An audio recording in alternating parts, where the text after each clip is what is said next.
Good afternoon, live from New Delhi. You're watching DD India Live, India's voice to the world. I'm Shubhendu Ghosh, coming up in the next 30 minutes.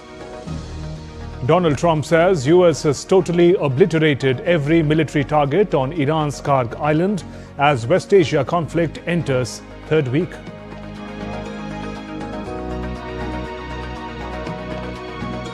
Iran says no oil infrastructure damaged in US strikes on Kharg Island.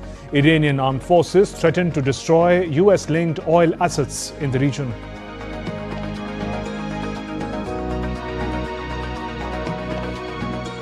India condoles loss of lives of 2 Indian nationals in Oman, 10 others injured in a drone attack in Sohar amid ongoing conflict in West Asia.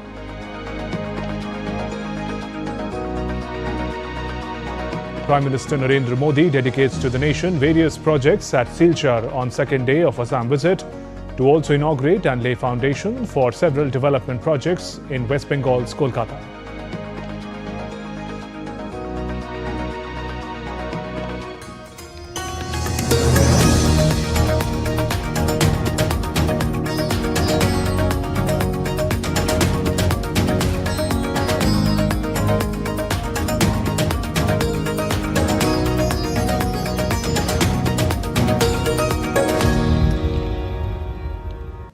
Iran's armed forces warned on Saturday to destroy US-linked oil infrastructure after President Trump said United States had bombed Iran's oil hub of Kharg Island.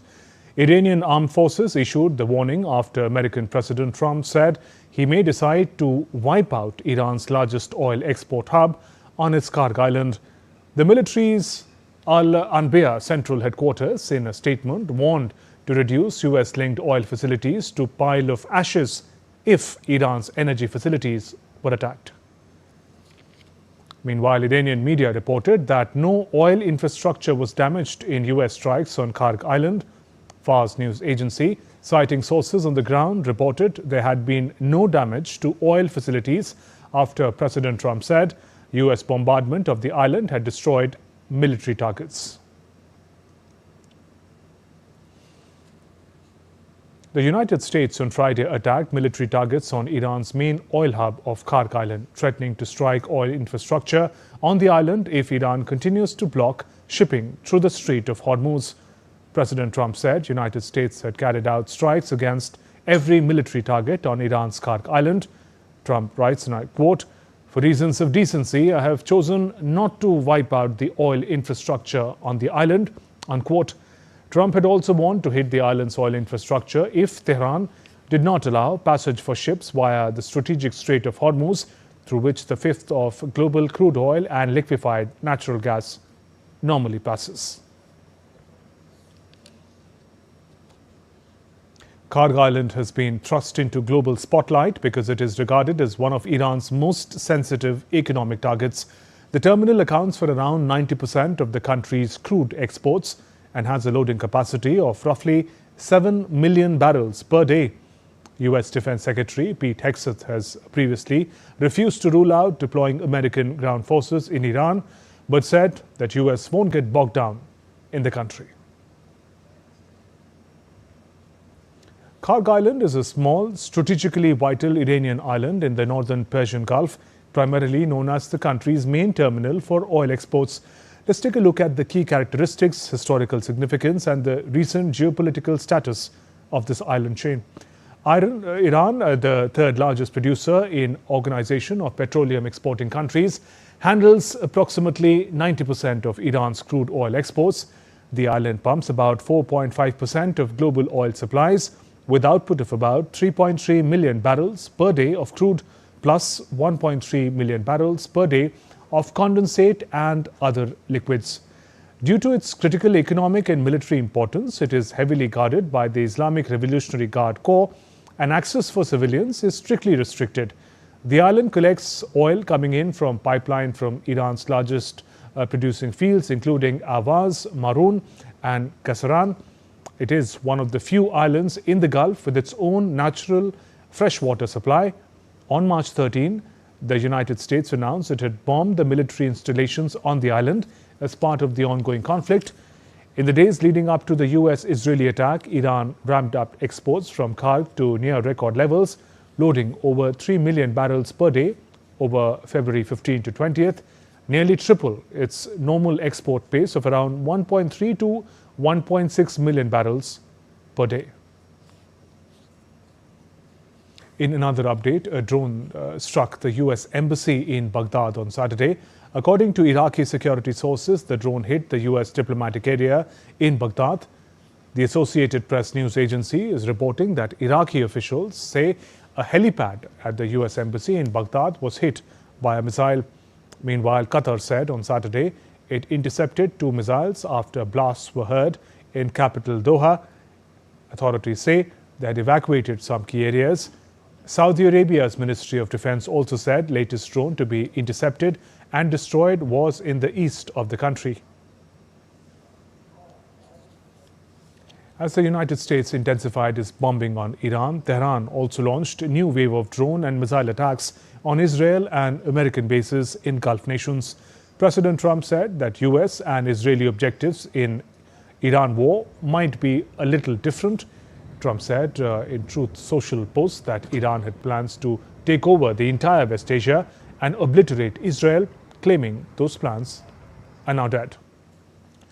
Trump also announced that US Navy would soon begin escorting tankers through the Strait of Hormuz, but offered no specific timeline. When asked how long the war might last, Trump declined to estimate, stating it will be as long as it's necessary. The move came as oil prices have been whipsawing on Trump's changing comments on the likely duration of Iran war. Heavy blasts shook Tehran late on Friday after United States vowed to step up airstrikes, and Iranian state media said a fresh round of missiles had been launched towards Israel. Israeli rescue workers said no casualties were reported. The war between Israel and Hezbollah in Lebanon continued to rage. Lebanese Health Ministry said an Israeli strike on primary healthcare center in southern Lebanon had killed at least 12 medical personnel on Friday. Meanwhile, the United States on Friday told its non-emergency US government employees in Oman and their family members to leave the Gulf country as the war rages in West Asia. The State Department updated its advisory to warn Americans of safety risks, noting there has been an ongoing threat of drone and missile attacks from Iran and significant disruptions to commercial flights. State media reported on Friday 2 people were killed by a drone in northern Oman as Iran continues its retaliatory attacks on neighboring countries. US President Donald Trump has claimed that Iran has been totally defeated in US-Israeli military campaign and is now seeking a deal. Taking to social media platform Truth Social, Trump alleges that fake news media hates to report how well the United States military has done against Iran, which is totally defeated, and wants a deal, but not a deal that I would accept, he says. The United States is offering a reward of up to $10 million for information about senior Iranian military and intelligence officials, including its new supreme leader, Ayatollah Mojtaba Khamenei. According to the State Department website, the reward targets Iran's new supreme leader and 10 officials associated with Iran's Islamic Revolutionary Guard Corps. In addition to the supreme leader, US is seeking information about Iran's security chief Ali Larijani, intelligence minister Ismail Khatib, interior minister Eskandar Momeni, and 2 officials in Khamenei's office. The reward website also lists 4 other officials, including IRGC commander, secretary of the Defense Council, but doesn't include their names or photographs. External Affairs Ministry of India on Friday expressed condolences on the loss of lives of 2 Indian nationals in an attack in Oman's Sohar amid the ongoing conflict in West Asia. The ministry spokesperson Ranthir Jaiswal in a social media post said several other Indian nationals were also injured in the drone attack.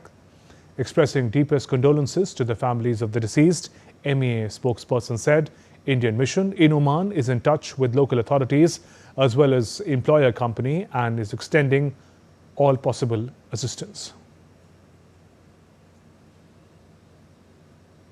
Air India and Air India Express will together operate a total of 80 scheduled and non-scheduled flights to and from West Asia region today.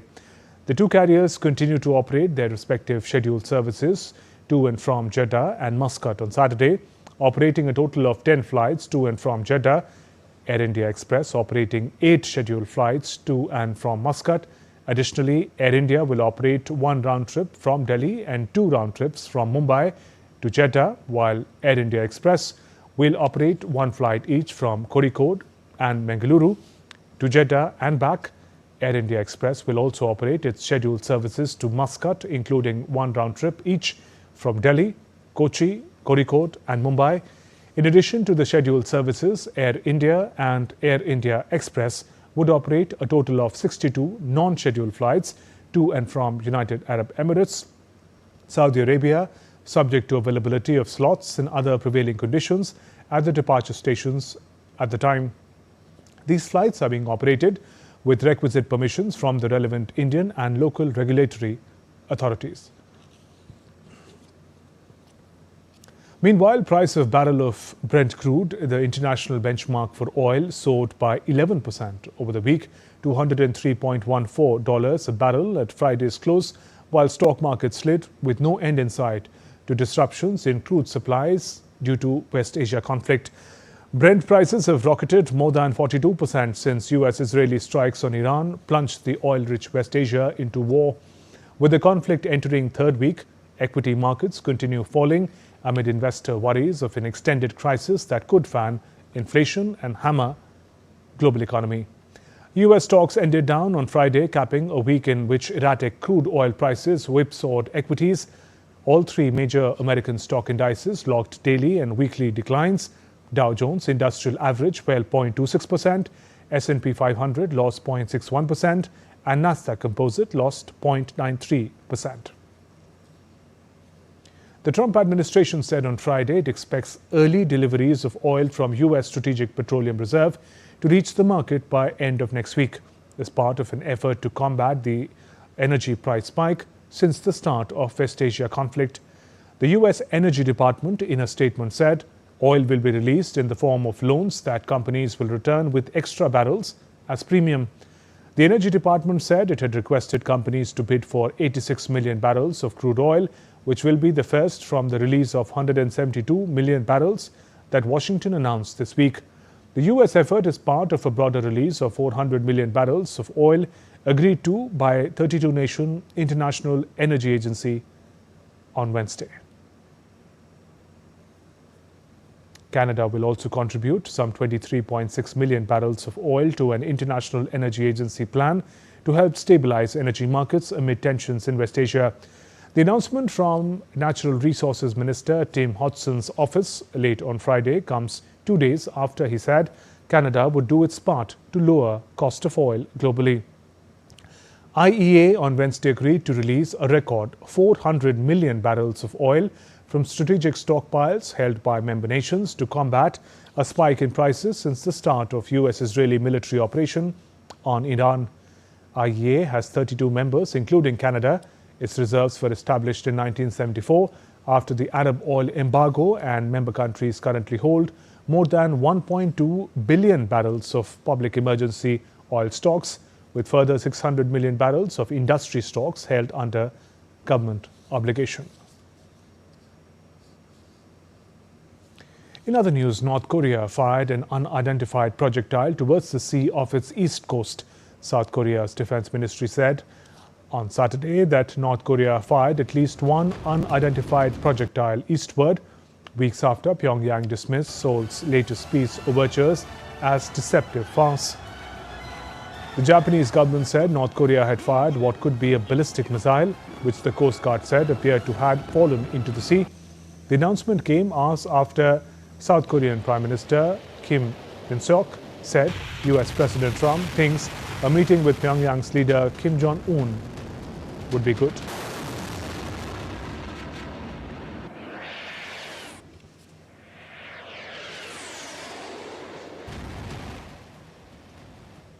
Meta, the owner of Instagram and Facebook, is planning sweeping layoffs that could affect 20% or more of the company. as the company seeks to offset costly artificial intelligence infrastructure and prepare for greater efficiency brought about by AI-assisted workers. No date has been set for cuts and the magnitude has not been finalized.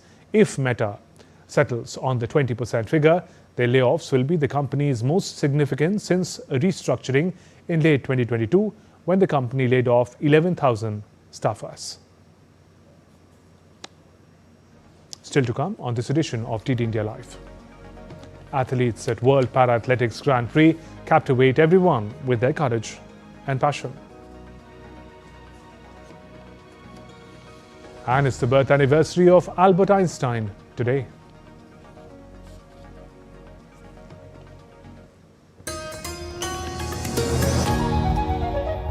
Can the US launch a bombing campaign against Iran? The Philippines vessel suffered structural damage. The saga of child sexual abuse is the United States China's debt trap strategy. Truth is stranger than fiction. But sometimes hard to uncover.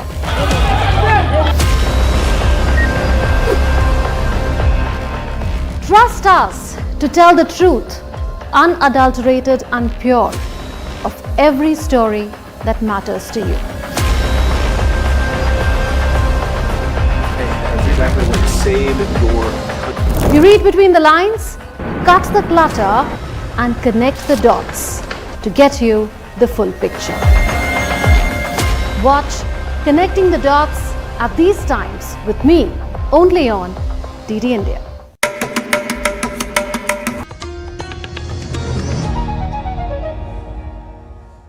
You're watching DD India Live. I'm Shubhendu Ghosh. On the second day of his visit to Assam, Prime Minister Narendra Modi performed the groundbreaking ceremony for Shillong-Silchar corridor. It is the first access-controlled greenfield, 4-lane, high-speed corridor in northeast India. The 166-kilometre corridor, being built with an investment of about 22,860 crore rupees, will significantly improve connectivity between Meghalaya and Assam. The project will reduce the distance between Guwahati and Silchar and cut travel time from 8.5 hours to around 5 hours, boosting economic growth and cross-border trade in the region.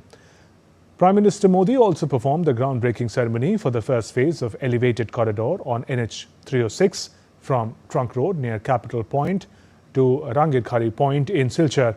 The project will help reduce traffic congestion, improve connectivity with neighbouring states such as Mizoram, Tripura and Manipur.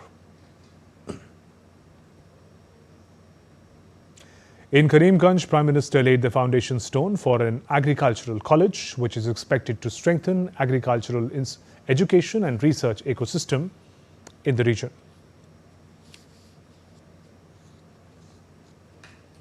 And during his West Bengal visit, Prime Minister Modi will lay the foundation stone for multiple development projects in Kolkata on Saturday. In a major boost to road infrastructure in the region, Prime Minister will lay the foundation stone for several national highway projects with a combined length of more than 420 kilometers. These projects are expected to enhance road safety, reduce travel time, ease congestion, improve regional connectivity and promote tourism and boost economic growth in the region. During the visit, Prime Minister will also inaugurate and lay the foundation stone for several shipping and port-related projects. PM Modi will also inaugurate 6 redeveloped railway stations in West Bengal under Amrit Bharat station scheme. The Indian naval sail training ship INS Sudarshani arrived at the historic port of Valletta, Malta on 12th March, marking a significant milestone in a landmark transoceanic expedition, Lokayan 26. The visit underscores the deep-rooted maritime ties between India and Malta and represents an important leg of the ship's ambitious 22,000 nautical mile global voyage. The arrival at Valletta follows a successful transit through the Suez Canal and a recent port call at Alexandria. The High Commissioner of India to the Republic of Malta noted that the presence of INS Sudarshani in Malta serves as a powerful symbol of the vision of Mahasagar, reinforcing maritime cooperation while fostering people-to-people connections. INS Sudarshani is currently in the second month of a voyage which commenced at Kochi on 20th Jan this year. Following the visit to Malta, the ship will sail towards French coast to participate in the Escala Sete Maritime Festival, where she will proudly represent India alongside some of the world's most celebrated tall ships. Some weather news. The Indian Met Department has forecast heatwave to severe heatwave conditions over Himachal Pradesh. Heatwave conditions will also prevail over Jharkhand and Odisha for the day. IMD has predicted hot and humid weather over Kerala, Mahe, Konkan, Goa, Arunachal Pradesh, Assam and Meghalaya are likely to experience heavy rains today.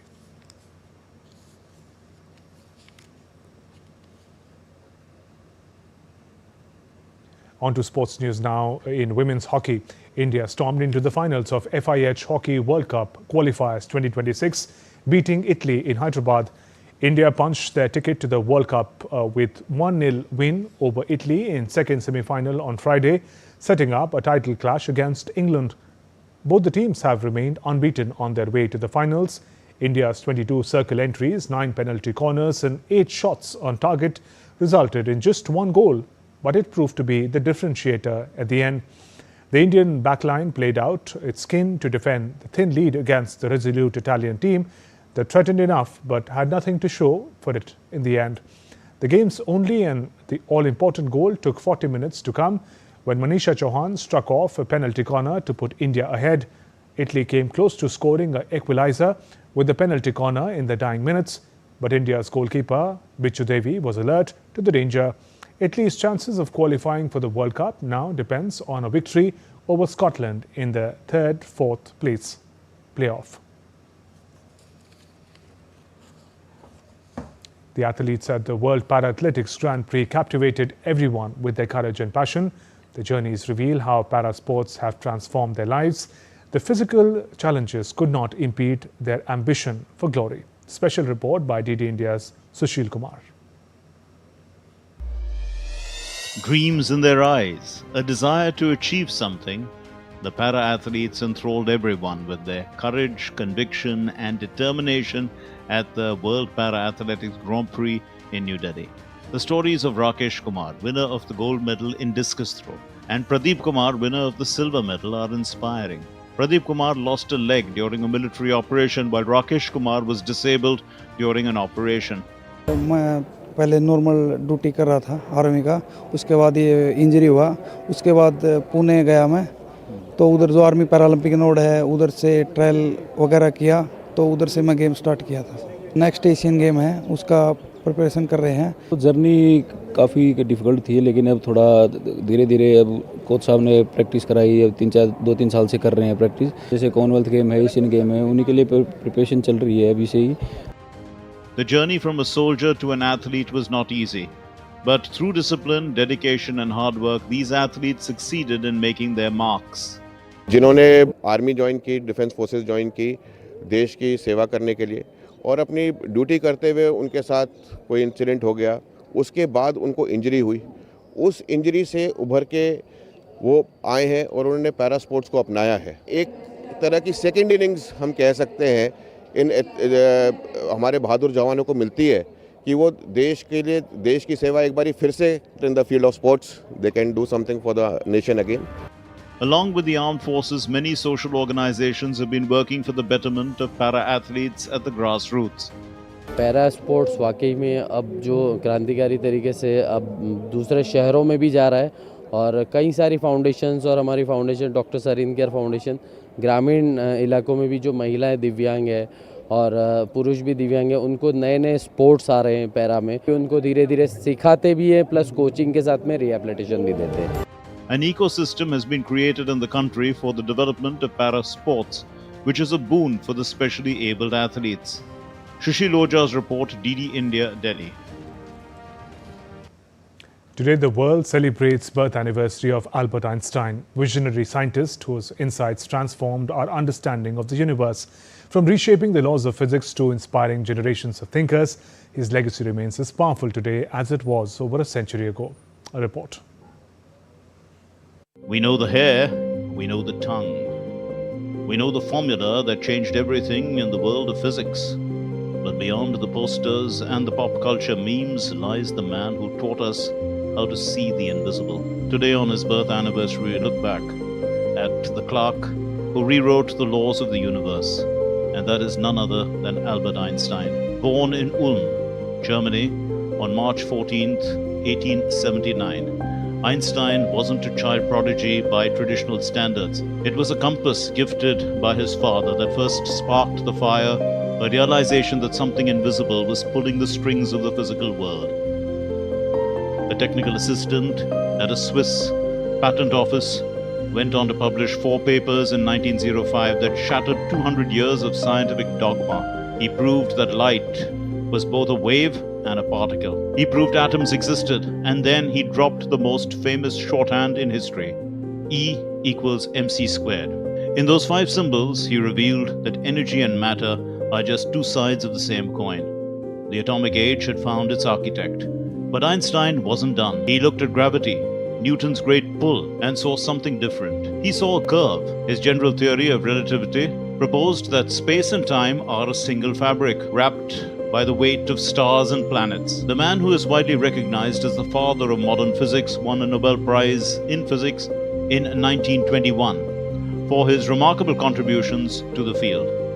Einstein received honorary doctorate degrees in science, medicine, and philosophy from many European and American universities. He gained numerous awards in recognition of his work, including the Copley Medal of the Royal Society of London in 1925 and the Franklin Medal of the Franklin Institute in 1935. Einstein passed away in 1955 in Princeton, New Jersey, but he never truly left us. From the GPS in your pocket to the discovery of gravitational waves and black holes, we are still living in Einstein's universe. On his birthday, we don't just celebrate a man of the past, we celebrate the curiosity that defines our future. Because as long as we look at the stars and wonder why, Albert Einstein lives on. Legacy of Albert Einstein lives on. But that's all in this edition of DD India Live. Let us know your thoughts on the news of the day. For those on the go, you can get all the latest news and updates from India and across the world on DD India mobile app. This app is available on both Android and iOS platforms. You can scan this QR code on the screen to download now. We'll be back with more news as it breaks here on DD India. I'm Shubhendu Ghosh from all of us here in Delhi. Thanks for watching DD India Live. Namaskar.